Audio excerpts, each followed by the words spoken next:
Assalamualaikum. Terima kasih atas kesempatan Dr. Tio. Izinkan saya menyampaikan presentasi saya dengan judul manajemen klinik implement.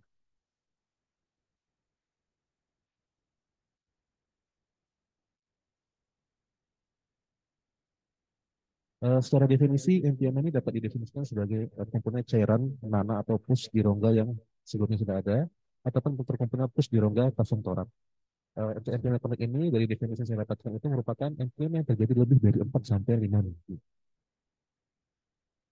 Untuk fisiologi cairan pleura ini, cairan pleura ini normalnya ada sekitar 10 sampai 20 liter pada rongga pleura dengan konsentrasi proteinnya kurang dari 1,5 gram per desiliter.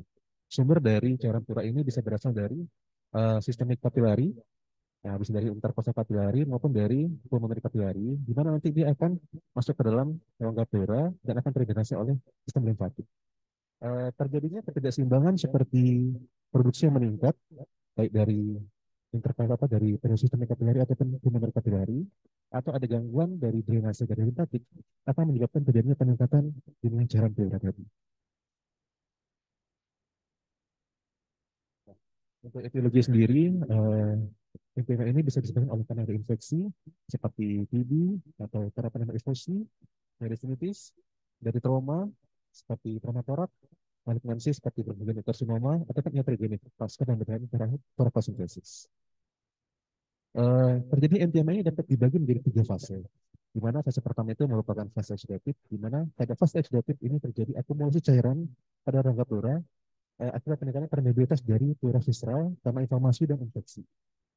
Pada fase fibrinogen ini, cairan terakumulasi tadi itu sudah terisi sel leukosit dan mulai terbentuknya fibrin dan mulai terbentuknya lopulasi. Nah, pada fase organisasi atau kronis ini, nah mulai terbentuk pleuropil, di mana tadi lapisan lapisan tadi itu sudah mulai menebal dan bisa menyebabkan terjadinya retraksi membran sehingga menyebabkan paru menjadi polos dan tidak bisa mengembang. Nah, ini fase oksidatif ini bisa berlangsung dalam waktu 0 sampai 2 minggu. Pada pemeriksaan analisa cairan pleura itu kita bisa menemukan pH-nya ini masih lebih besar dari 7,2, dengan LDH lebih kurang dari 10.000, dan glukosa masih 60 mg per desiliter. Pada fase fibrinopleura itu sudah mulai terjadi kondisi bakteri leculated, yang LDH-nya itu lebih besar dari 1000 ml, dan glukosa sudah mulai menurun menjadi kurang dari 60 mg per desiliter, dan fase pada organisasi ini bisa berlangsung dalam lebih dari 6 minggu. Itu sudah banyak, dengan pH-nya itu 7,2, LDH lebih dari 1000, dan glukosa kurang 50 mg per desiliter. Nah, pada fase eksotik ini, dia memiliki karakteristik seperti adanya penampilan pleural dan produksi cairan eksodatif, dan treatment yang bisa kita lakukan itu bisa berupa terapi atau dengan chest tube. Lalu untuk second pleural ini, dia mulai terjadi lakukan emphysema, treatment yang lebih bisa dilakukan itu berupa pasangan chest tube. Pada fase organisasi untuk kronik ini treatment yang kita bisa lakukan merupakan tracheotomy decortication atau open drainage berupa LSF. Pada American Association of Thoracic Surgery Guideline, pada fase akut itu penanganan bisa berupa antibiotik, pleural drainase, intrapleural fibrinosis, ataupun pembedahan berupa VATS. Sedangkan pada fase kronik itu bisa dilakukan dekortikasi, pengisian kanvas pada epidemi kronik dilakukan dengan tisu flat, open thoracic window seperti pada tindakan resevok atau plagid, dan tropoplasti. Secara diagnosisnya, kita lihat dari klinisnya, dia bisa berupa dengan demam yang persisten dan nyeri dada yang politik dan menetap. Pada pemeriksaan foto ronsen, bila kita katakan ada suatu seperti kesan efusi dan juga adanya tampak seperti airfield level yang ter USG, CT scan ini bisa merupakan gold standard untuk menentukan apakah penembalan dari pleuropil tadi. Lalu untuk terpastikan ini kita bisa lakukan untuk menganalisa kultur cairan pleural tadi. Blood culture ini meskipun dia tidak menentukan eh, dia tidak menentukan secara langsung, tapi kita bisa membantu untuk menentukan patogen penyebab dan mengidentifikasi apakah ada bakterinya pada darahnya.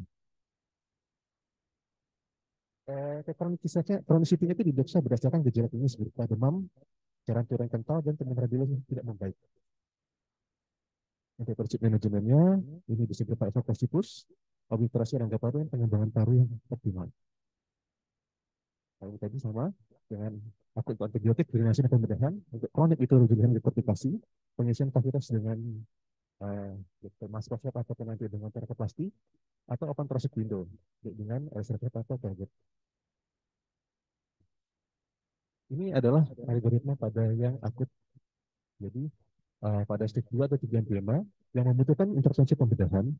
Nah, ketika pasiennya masih bisa menggunakan masih mentoleransi pada single lung ventilation, kita bisa lakukan tindakan FATS dengan tujuan mendapatkan ekspektasi yang sepenuhnya dan ekspansi paru yang sepenuhnya.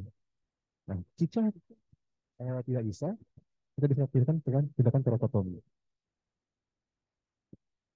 Nah, untuk manajemen yang pada kandidat emphysema, ketika pasien ini adanya media sensitif, ada pil yang menekan dari permukaan pleura, uh, dia kita bisa melihat apakah dia mampu untuk mentoleransi tindakan dekortikasi atau tidak. Jika dia mampu untuk melakukan dekortikasi, kita bisa lakukan tindakan dekortikasi dan diikuti oleh tindakan VAC, FAK, atau FDMATUB. Nah, jika dia tidak mampu mentoleransi tindakan operasi, kita bisa lakukan pilihannya dengan open thoracic window dengan selanjutnya berupa space filling, baik dengan tissue flat uh, ataupun terbatas. Untuk surgical management ini bisa berupa drainase, emphysema dan dekortikasi, laser flap, plombage, atau torakoplasti. Nah, untuk torakoplasti dekortikasi ini yang pertama adalah dikerjakan apabila tarikan paru tidak mampu mengembang atau karena terpelang yang dikarenakan adanya pleural field pada pasien yang dapat mentoleransi pembedahan mayor.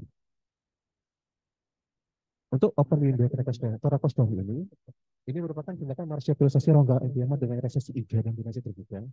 Ini tindakan utama pada kasus di mana terjadinya supine nephroorganisme terus menerus ke dalam rongga emphysema. Tindakan ini dapat berupa laser atau target. Ini merupakan laser flat, di mana kita bisa melakukan tindakan sayatan inversi di sini, dan kita akan melakukan penjahitan dari kulit ke pleura parietal nanti di sini. Dengan tujuan harapannya adalah terjadi drenase terus menerus dari uh, laser flat ini.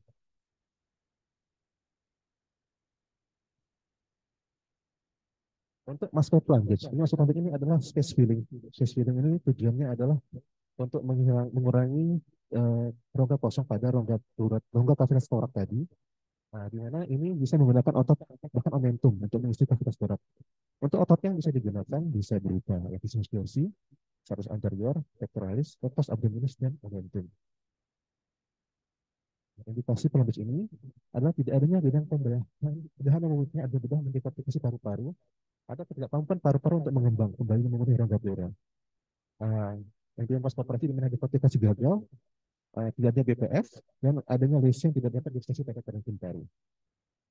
Nah, torkoplasti ini sama dengan space filling ya. Jadi tujuannya adalah untuk mengisi kafum torak yang kosong tadi.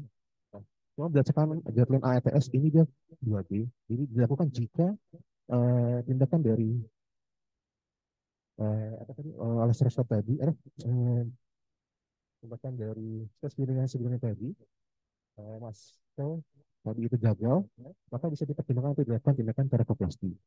Kelemahan dari plastik ini adalah dia bisa menggunakan satu deformitas seperti nanti skoliosis, karena dia akan menyebabkan kita akan mereseksi dari 3 tahap. Tahap 1 dan 2 ada resesi posta 23 secara komplit, 3 tahap posteriornya dari posta 4 dan setelah posta 5. Untuk tahap 3-nya nanti ada resesi komplit posta 4 dan 5, resesi 3-4 posterior posta 6 dan setengah posterior posta 7. Nah, ini tidak dapat dilakukan secara langsung karena nanti akan dilakukan kolaps sehingga dia dibikin untuk dilakukan beberapa 3 tahap.